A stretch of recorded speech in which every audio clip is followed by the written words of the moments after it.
So earlier this week, the fam and I got to go to a thrift store or two. And what was noteworthy about this thrifting trip was that I had not left the house or gone thrifting, which in my world is pretty much the same thing, in like 16 days. So you guys know the story. If you've been watching me, there was sickness, there was minus 30-degree temperatures, all sorts of things that kept me housebound for a little while. So it was very exciting to get out of the house and hit a couple thrift stores. And what made it even better was that we found some good stuff.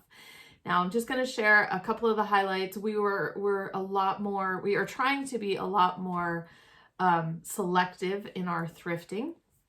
And so we didn't come home with bags and bags and bags, even though we'd been not going for a while.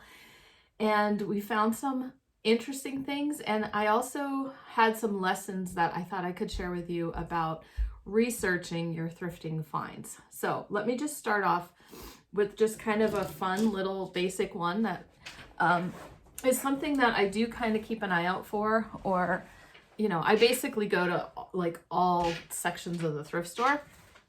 And so I was in the health and beauty. We've talked about that before. And one thing I do kind of keep an eye out for is if it looks like there's a collection of vintage hair accessories or combs or picks, lifts, they call these sometimes.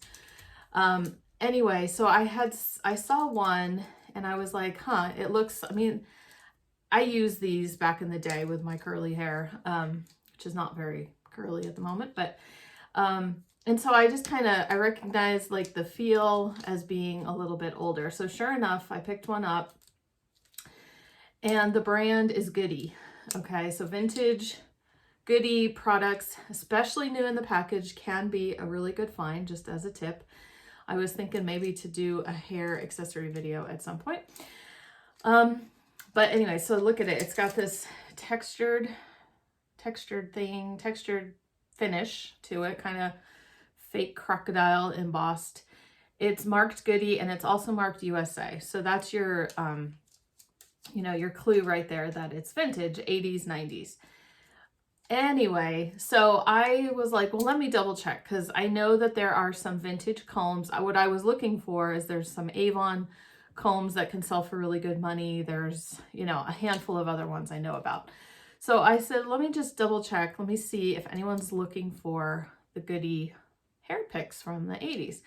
So I did a quick search and these are pretty much the picks that come up. So I did find a listing for like 3 of them for like $27 and another one, like the red one, I think I'm going to be putting some of these comps up on the screen. I found the red one sold for about, I think it was $17, but with free shipping. So there was enough in the results that I thought, you know what, 50 cents a piece. Actually, I ended up getting them for 25 cents a piece because home goods and that type of thing were on sale that day in the thrift store. So I'm still deciding how I want to list them. Some people have them listed individually and, averaging maybe $10 a piece or so. Like I said, there was a lot of 3 that sold for 27, free shipping. So I could do a couple different lots. I could do a variation listing and just let people pick their color. I don't know. I have not decided yet. I'm going to just kind of see what I feel like doing on that. But I just thought that was fun. Something you might not have thought of or known to pick up or at least research, because not everything, is going to be worth good money. But maybe another little section of the thrift store to dive into. And maybe we'll do a video on that. I talked about, like I said. Another fun find that day, same thrift store. And I want to say it was very interesting as we were checking out at this thrift store, there was a sign we hadn't noticed before and it said that they sell on eBay. And so they were advertising their eBay store. And so I was like, interesting. But they still so we went to it. You could scan the QR code and we went to it and they're mostly selling books. Any jewelry I think they get donated, that's like 14K or 18K. Anyway, so they're not like putting a bunch of stuff on their eBay store. And we, you know, we find plenty of things in this thrift chain. It's not Goodwill. It's a local thrift chain, and we still find plenty of stuff at this thrift chain. So I know they're not putting, you know, everything. They're not looking up everything, but it was just kind of interesting to see that. So I saw this thermos, and you know, thermos and lunch boxes, it's like a whole category in itself. But it was $4. I think I got it for $2 that day. And I thought, you know what, I'm just going to look it up. So I looked it up, and at first I double checked. We've got the inside. It's nice and clean inside. If we look at the bottom, it's a metal bottom, Aladdin, half pint. Okay, so I looked through some comps, and I was like, whoa, and I found a comp for the exact one. I'll put it up on the screen for, I believe it was $60, right? I can't remember if it was free shipping or not. But there is also currently an auction running for another one, and that auction is up to $75 as of the time of recording this video. So for $2, I thought that was a pretty good pickup. And I will get mine cleaned up. It does have a few dents and dings and stuff like that, but otherwise, like the graphics are in really good condition. There's some listed, I think, like over $100 as a buy it now. So I'm not sure where I'm gonna land in there. I might just kind of wait and see how that auction ends and see how high it ends up going. So, and kind of dig deeper into their listing a little bit and see, you know, what's making people bid so much on this one, on that one. Okay, so now let's come to some of the stories, some of the research lessons that I have for you. First off, we had gone to Goodwill, and I found in the picture frames and the wall hangings, I found this interesting piece. It's like, it's brass, it's hammered. Okay, nice, really cool, interesting family kind of look, right? Then, and so on the back, there's nothing, right? So it's just flat on the back. But I thought that was pretty cool. So I took it over to another part of the thrift store. I put it on the ground, and I used Google Lens. And I took a picture of it. And so I will show you here the results that came up. Okay, so the results that came up were like First Dibs and what's the other one? Not Cherish. Maybe it was Cherish.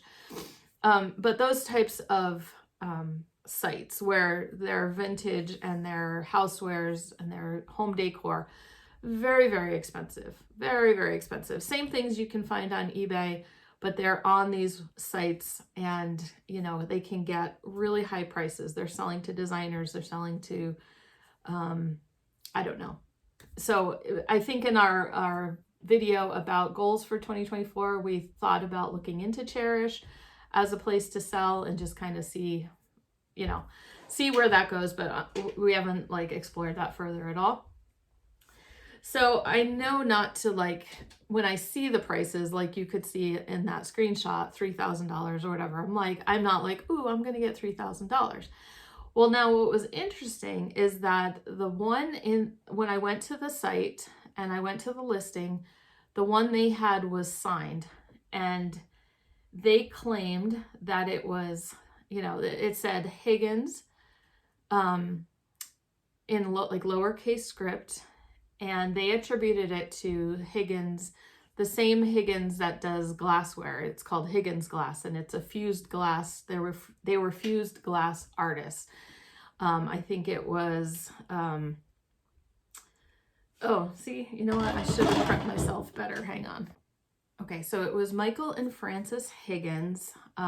They started their glass studio, I think, back in the 40s. They had met at the Chicago Institute of Design. Okay, so there's this big name that they've attributed this to, but the problem was that they were glass artists, right? Now, it's not unusual for some artists and designers, especially early in their career, to kind of like play around with different mediums and things, but it just seemed kind of odd. Now, the only thing that was kind of made me wonder is that the logo for Higgins, which I'll put up here, is kind of like this. Not even, I mean, not exactly. It's kind of similar. So I don't know what happened there. But so my lesson here on research is to just like, don't take things at face value though, because I had to dig a little bit deeper. There were no other examples. That's not true. I dug a little deeper. I did find a old like auction listing from a place in California, just an auction house, and they had auctioned off this and 2 Higgins glass pieces together. And so they were saying Higgins too, but that was like back in 2011 or 2013 or something like that. And so I was like, well, there's at least 2, or it's possible that it's the same, like it's the same one. The one from the California auction is now on First Dibs. That site wouldn't let me open it up and find out any information or anything like that. But the problem I kept coming back to was that this was unsigned, right? So I wasn't gonna like list mine for $1,000 and be like, hey, this is by Higgins, right? I have no proof of that. There's just one other listing. So don't take those things at face value. Don't get so blinded by the, oh my goodness, it's worth $2,000. So you keep digging, right? So what I did is I went and I found out that Higgins Studio still has a website. It's run, by different people. The studio had gotten passed on to some friends or something like that. But it was still in business. It was still going. And so I decided to message them, and I got an answer back very quickly. So that is always an option when you're researching things, to go to the Facebook site, go to the website, send an email. It can't hurt to try to ask somebody who knows. So I sent an email. I just said, I was hoping you'd be able to help me with this brass or bronze object that I have. I know it's unusual. I'm asking a glass studio about this, but I told them how the reverse image search had sent me to an identical one, and it was identical. It was the same exact size. That was signed Higgins, and that the people on that were attributing it to this Higgins studio. And it was also being sold with other Higgins glass items. So I gave them the link, and I said, is there anyone there who could tell me anything more about this? Is this something I could attribute to Higgins, or is this like totally off base? I got an answer very, very quickly. And he said, although this has a very similar look to our Dancing Man logo, which I've shown you the picture of that, the signature on the link, so the link I gave him for First Dibs, is not any of the Higginses. He says, in fact, I'm going to contact them because it's clearly a fake signature. There you go. They would never sign that in pen if they made this, and they did not make this piece, okay? He's like, if you have any other questions, let me know. And I said, oh, thank you so much for the fast answer. That clears that mystery up. It just seemed odd, like nothing was fitting together, right? And he replied, it's a very cool piece, but I knew and worked with the Higgins my whole life. I've never heard about them casting brass like that. And that signature is an awful attempt to fake it. Okay, so whatever the story is from way back when, who knows why somebody added the Higgins signature to whatever this is. So now I'm left with a no-name brass, I guess. I mean, you could hang it, right? There's nothing on it to hang, right? There's no hardware or anything like that. I mean, you could just put a couple nails and like hang it right there.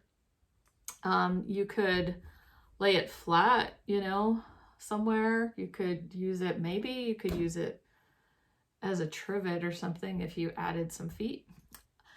I don't know. It's an interesting object, but now I am like, there's the only other one that Google image search came up with was that one. That was obviously faked. Had a fake signature on it. So that was like, so it was so funny because I saw the comps, I saw the that in the thrift store, you know, and I was like, oh my goodness, this could be like a serious art object or something like that, just sitting there at Goodwill for $2. And so I was like, oh, you know, so, but I've learned over the years, don't get your hopes up too soon. And I knew more digging was needed, especially because mine was not signed. And we always laugh about that. Like, we always end up finding like the mystery objects and like not the clear the clear winners, right? Anyway, so that was exciting. And we had gone through all that, and we kind of even ignored some of the other stuff we had picked up. But, you know, I got my answer really quickly, which I really appreciated. And so the next day, you know, I had told the boys, okay, that turned out not to be what we thought it was. I mean, I paid $2. I'm going to list this for, I don't even know. I mean, like, it's really cool and it's very interesting. And so I will, you know, and honestly, I still have some research to do. I might be able to find some other ones that don't come up in image search, and maybe just do, I haven't done just like keyword searching for it yet. So that's still a possibility that I might find something, more information on it. And I will keep you posted about that. Now, what was interesting is that same Goodwill, right? Before I found that, I had going through men's clothing, and like we only picked up a couple pieces of clothing. I didn't even bother showing you today. It's, you know, nothing super exciting. But then I was looking at, remember I had said in an earlier video that it would be so fun just to do accessories, right? And so I'm like, all right, focus on accessories, focus on that. So I went over to the belts, and this belt was hanging just like this, right? And it was, they've recently moved the men's clothing. All the belts are on the end caps. So it's the main like aisle that you can walk through in Goodwill. And this is just hanging like this on the end cap right there with the belts. And like, I could see it like this, and I could tell by the finish, the patina, I'm like, I bet that's sterling, right? And I'm like, finding a sterling belt buckle at Goodwill is very unusual. I think I've only found them, I found one at a Value Village a long time ago, and I found some in some other like private thrift stores. And the key, each time I found a sterling belt buckle, the belt itself was very nondescript, right? Like, the belt's still in fairly good condition, but it's just plain. It's not tooled. It's not, you know, Western looking or something like that. It's just well loved and everything. So I think that's what kind of makes people overlook the buckle itself. So I grabbed the buckle, and I, you know, with my bad eyesight, I kind of tilt it, and I can see the word sterling, and I'm like, here we go, I'm good to go. I just found a sterling belt buckle for $2 at Goodwill, and we had a 20% off coupon. So we throw it in the cart, you know, not literally, but I put it in the cart. Then I went, you know, I went over, I found that brass piece, kind of got distracted by that. So it was like the next day or the day after or something, and I was like, you know what, I should look up that belt buckle and see what else it says on there, and see if I can find out anything about the maker. So actually, let me get to that website, because that it's very interesting. Very, very interesting. Okay, sorry. I will try to do that fast. Okay, here we go. So I look at, you know, I bring it over to the light, or I get my little loop thingy, and it says, which I'm going to need to do right now because now I can't remember exactly what it says. Okay, so it says sterling handmade. That's right. Hayes, Hayes, Aspen, Colorado, and Colorado is abbreviated COLO.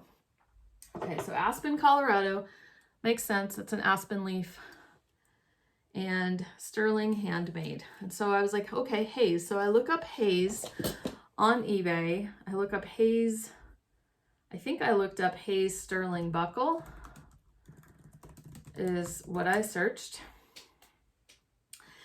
And when I got to there's 4 results, and there's one, it just says sterling silver Ranger belt, looks nothing like mine, $1,000. And I was like, what? And then the rest are antique. Hayes is like a name for like an English silversmith or something like that. And these are antique nurses belts, right? So there's just the one that's modern looking. And I'm like, all right, well, I don't know what this means. So then I hit solds. And I will show you the screen right here of the solds that I saw. And yes, $1,300 for the first one. $1,750 for another one that was an auction and they had one bid. And then another one, slightly different style, $1,500, best offer accepted. So I'm sitting over here spending all this time on this thing that I thought was potentially good and turned out not to be so great.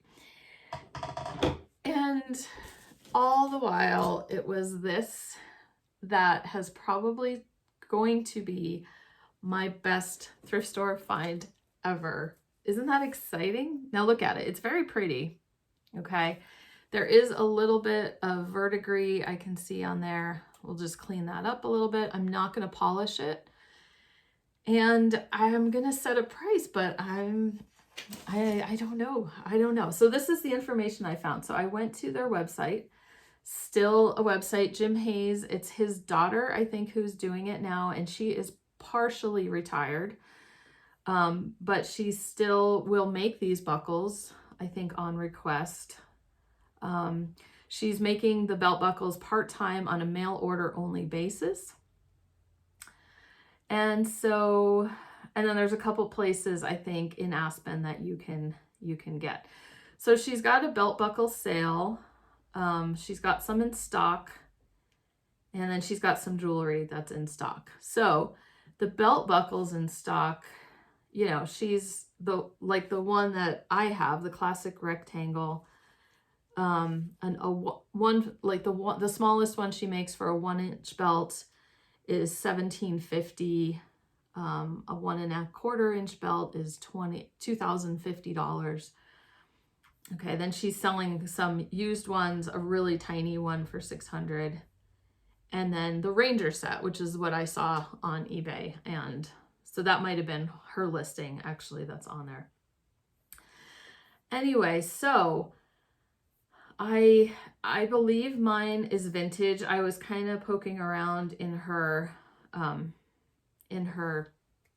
listings like she has on the website, and I was looking for like what the signatures on the back look like for what she claimed for vintage, and I believe this is actually by Jim Hayes. It's a vintage one. So I think it can be really cool. And Jim Hayes, it says he started in 1949. It's now managed by his daughter. And what did it say about the buckles? Let's see. Okay, so it was on the page that talks about the history of it. If you want to take a look at it, it's called Hayes Silver, is the website, hayessilver.com. Anyway, it says, when you have a Hayes Aspen leaf, you know that you belong to Aspen, to skiing, to Colorado, to Rocky Mountains. There's a whole story, and then it says, his belt buckles are a hallmark of local pride. Everybody who is anybody in Aspen, we know Aspen is kind of spendy, wears a sterling Hayes Aspen leaf belt buckle. Okay, so that kind of explains the desirability of these, why they're selling for such good prices. They're, like I said, there's none with the Aspen leaf listed right now. So I can probably just, you know, I probably wouldn't go any higher than 1,700. I don't think. But yeah, if that sells at that price, that would be our best thrift store flip ever. And the highest value item I think we've ever sold. Okay. So stay tuned for that. Go ahead, hit the subscribe button if you're new here, and we will keep you updated in my What Sold videos, which I do every week. And I know I'm behind, I haven't done one yet this week. So next week I'll probably have 2.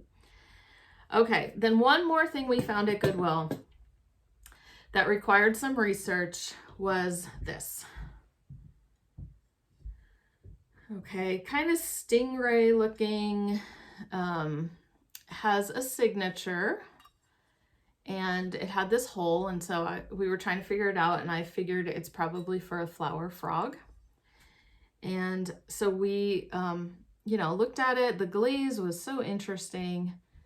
Now, one reason that I feel confident picking up certain mystery objects like this is from doing research. And I have some resources, some groups on Facebook and things like that that I've kind of gathered up along the way that help. And I'm part of, I'll put a picture up of it here, I'm part of a group called the Studio Pottery Identification.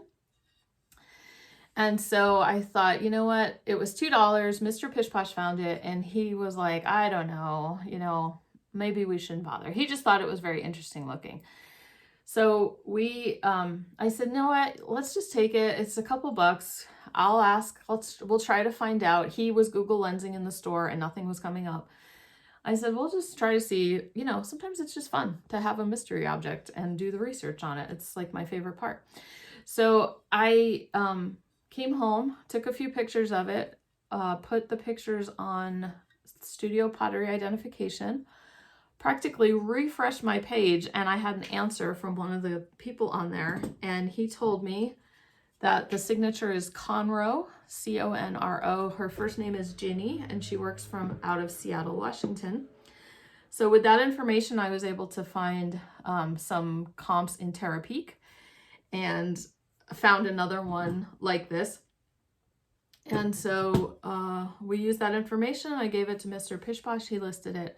We sold it today for $70. So it was a good thrift trip, right? Like, it was probably our best thrift trip ever, but I hadn't gone to the thrift store in like over 2 weeks, and it just ended up with so many like interesting and fun things to research and things like that. So like I said, I'll keep you posted about the belt buckle. We'll see how we do on that. We'll see if it sells quickly. I'm hoping it kind of does. And I haven't listed it yet. I will try to get it listed because I do tend to hoard my really good finds, but you know, not this one. We're gonna pay some bills with this one. Anyhow, I hope you guys are having a great reselling week, and anyway, just leave me a comment down below. Let me know something great that you have found lately, and I will talk to you guys soon.